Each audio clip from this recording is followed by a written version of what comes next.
Josué Câmara, eu conheci ele em 1982. Assim que eu comecei a estudar no Colégio Capitão Alberto Mendes Júnior, em Guarulhos. O Sargento Câmara, ele era músico e era regente da fanfarra da escola. Foi quando a gente descobriu que ele era um policial reformado. Ele nos contava com muito orgulho a história da Cabos e Soldados, como foi que eles fundaram essa associação, ele, Carmen Sabardim e outros colegas da época dele. Ele dizia que era uma opressão terrível contra os policiais da época. O policial não podia sair do quartel sem estar devidamente fardado com o 5º uniforme. O policial não podia segurar a mão da sua esposa. O policial não podia carregar seu filho no colo. Se tua esposa estivesse segurando uma sacola, você sequer poderia ajudá-la a carregar. Se você estivesse num restaurante e entrasse um oficial, você era obrigado a sair do restaurante. Baixos salários, péssima condição de vida, uma opressão total do Estado contra a categoria. Sendo assim, eles decidiram lutar por direitos humanos naquela época, em 1956. Sem WhatsApp, sem Facebook, Twitter, Instagram, sem carro, sem motocicleta, metrô, Uber, sem recurso nenhum. Eles andavam de bonde, carroça, a pé. Seu Josué foi preso, foi torturado, teve que fugir para não morrer. Tanto Josué quanto outros dos seus amigos derramaram sangue para lutar por direitos humanos em 1950. Só um detalhe, eles eram todos recrutas. Fundaram na época o Centro Social de Cabos e Soldados. Eles conseguiram força no poder legislativo, foram reintegrados à força pública e criaram naquela época uma das maiores instituições de defesa dos direitos humanos. Seu Josué levava uma vida simples, não tinha chácara com piscina, não tinha casa de luxo, não tinha carro de última geração, não tinha carro, não deixou grandes fortunas, mas uma coisa ele deixou para todos nós: os valores nos quais ele acreditava. Foi um grande músico, um grande kardecista, um verdadeiro líder. Cabos e Soldados hoje é o que todo mundo sabe, né? Ela não tem mais nada a ver com defesa dos policiais. Ela se transformou numa mera administradora de colônias de férias, cooperativa de crédito e uma extensão de partidos políticos. Eu acho que um líder jamais deve se candidatar. Porque um cara, quando se candidata a vereador, deputado, ou seja lá qual for o cargo público, ele fica sujeito àquele partido político dele. Ele acaba alienando todo aquele movimento de liderança a um partido político ou uma ideologia política.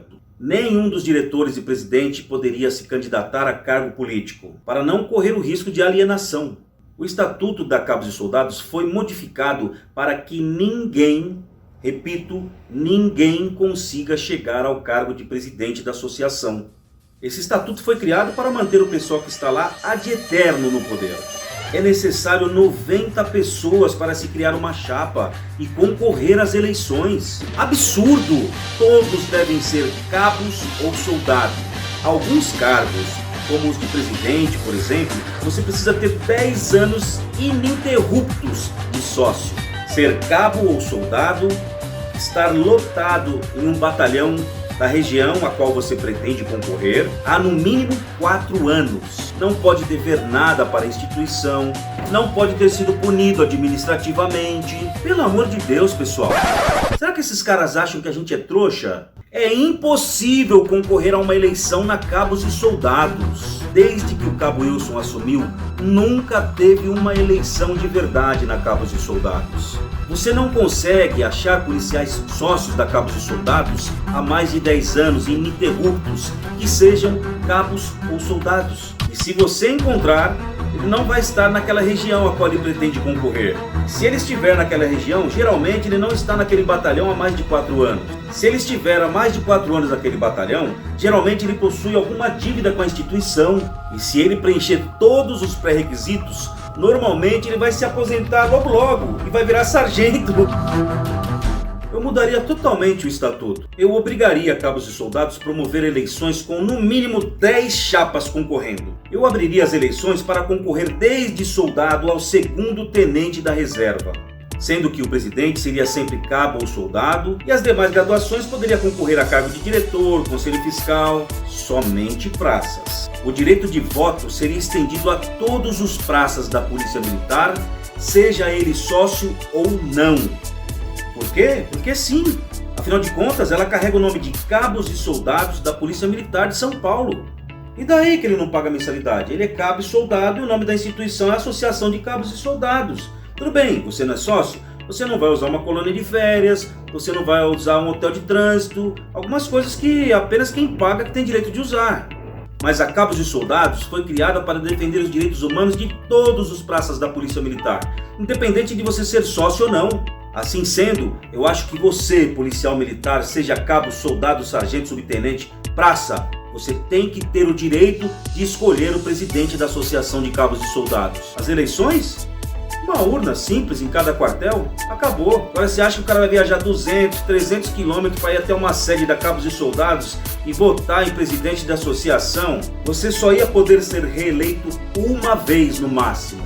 Ah, isso aí ia ter que constar na página.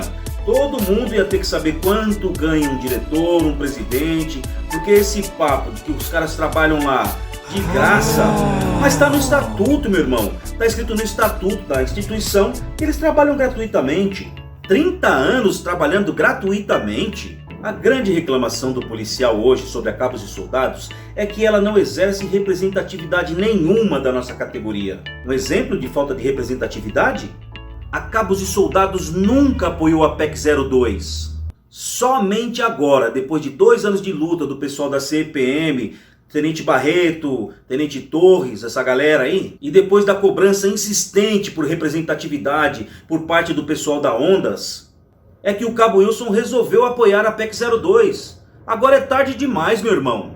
Daí eu pergunto, é isso que vocês chamam de representatividade? Todo mundo já sabe que a diretoria da ACS não nos representa mais. Precisamos de líderes de verdade.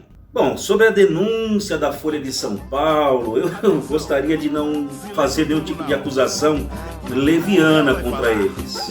Afinal de contas, qualquer policial consegue comprar uma casa de 2 milhões de reais. Basta você fazer um biquinho de segurança lá no mercadinho do seu bairro, ou então com aquelas motinhas pitando na rua. Eu não posso fazer acusações levianas contra eles. O Ministério Público está investigando, nós queremos explicações. Eles têm que explicar para nós como que os nossos diretores adquiriram patrimônios tão altos, recebendo o salário de cabo e soldado da Polícia Militar, porque o Estatuto da Cabos e Soldados prevê que nenhum deles tem salário. Nenhum deles tem salário, exceto o salário da Polícia Militar.